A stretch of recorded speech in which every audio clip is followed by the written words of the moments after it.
নতুন যে আমরা এখন বাংলাদেশটা পেয়েছি ২৪-এর ৫ই আগস্টের পরবর্তী সময়ে আমাদের সবার দায়িত্ব। এক সময় মানুষ ভাবতো যে জামাত কোনদিন ক্ষমতায় আসতে পারবে না, জামাতের কী অবস্থা। বাংলাদেশে এখন আপনি একটু পাড়ায় মহল্লায় গিয়ে দেখুন মানুষ কি জানতে চায়।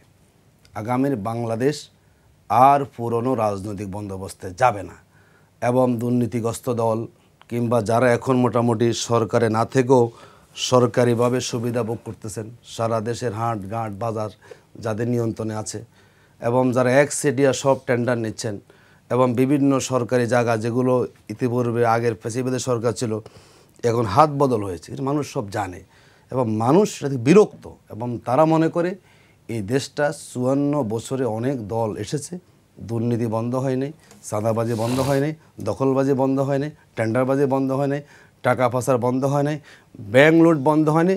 সুতরাং এই রাজনৈতিক দলগুলো দিয়ে আগামীর সুন্দর বাংলাদেশ হওয়া সম্ভব নয়। যার যে মানুষের আগ্রহ এখন হচ্ছে নতুন ইসলামী দলগুলো। এবং আমরা বলি জামাত ইসলামীতে আমাদের গঠনতন্ত্রে কিন্তু বলা আছে, যদি কোনো অমুসলিম ব্যক্তি তিনি যেই ধর্মে হন, যদি তিনি জামাতের নীতি আদর্শ বলছে একমত পোষণ করেন, তিনি জামাতের সহযোগী হতে পারবেন। আমাদের এই ধারণার ভিত্তিতে কিন্তু বহু জায়গায় জামাতের এখন হিন্দুরা সেখানে আসছেন, আমরা ওয়েলকাম জানাচ্ছি। দেখুন, যদি আমি এটা বাংলাদেশে গড়তে চান, হিন্দুরা কি আমাদের দেশের বাইরে?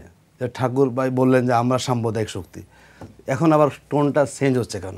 আমাদের সবাইকে ধারণ করতেছে এখন যে এই দেশটা সবাই, হিন্দু বৌদ্ধ খ্রিস্টান সবাই রাইট নিয়ে চলতে পারে। এখানে যদি আমরা ক্ষমতায় আসি, হিন্দুদের অধিকার সেখানে লাগবে না?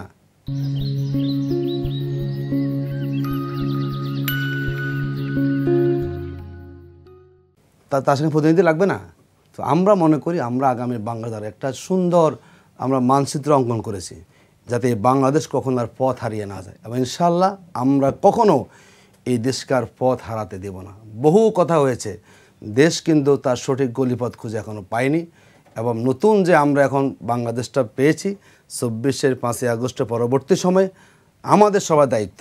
ইনশাল্লাহ আমরা সেই বাংলাদেশকে সঠিকটাকে, যেন আমি সকালে বলে এসেছি, আমরা এমন বাংলাদেশ চাই যে বাংলাদেশে এমপি জমিদারি থাকবে না, এমপি দুর্নীতিগ্রস্ত হবেন না। আমরা এমন বাংলাদেশ চাই যে বাংলাদেশে কেউ রাষ্ট্রীয়ভাবে একটা পদ পেয়ে তিনি মোটামুটি সব অর্জন করে ফেলে থাকবে না। জবাবদিহিতা আমরা চাচ্ছি, স্বচ্ছতা আমরা চাচ্ছি। আমরা মনে করি মানুষ এখন সেই দিকে ঝুঁকছে। আগে সে রাজনৈতিক বন্দোবস্ত এখন আর চলবে না, কিন্তু জামাত ইসলামী গোটা দেশটাকে ধারণ করে আমরা মনে করি সেই দিকে আমরা এগোচ্ছি। যার জন্য এটি আমাদের দলীয় পলিসি এবং জামাত ইসলামীর সাথে বড় স্কলার আছেন, উনি বলেছেন কারা কারা স্কলার আছেন। একটা দলের সবকে ওপেন থাকবে আপনার কাছে। আমাদের দলে একটা শরিয়া ভিত্তিকে আমরা চলি, দলটা আমাদের ইসলামী দল এবং আমরা নিজেরা ব্যক্তিরা ইসলামকে মানি বলে আমরা দুর্নীতি করি না, ব্যক্তিরা ইসলাম মানে বলে আমরা সন্ত্রাসী কার্যক্রম করি না। তিনি মনে করেন না জামাত রাষ্ট্র ক্ষমতা আসলে তার অধিকার প্রতিষ্ঠা হবে, তাকে আপনি কেন মাইনাস করবেন বলুন?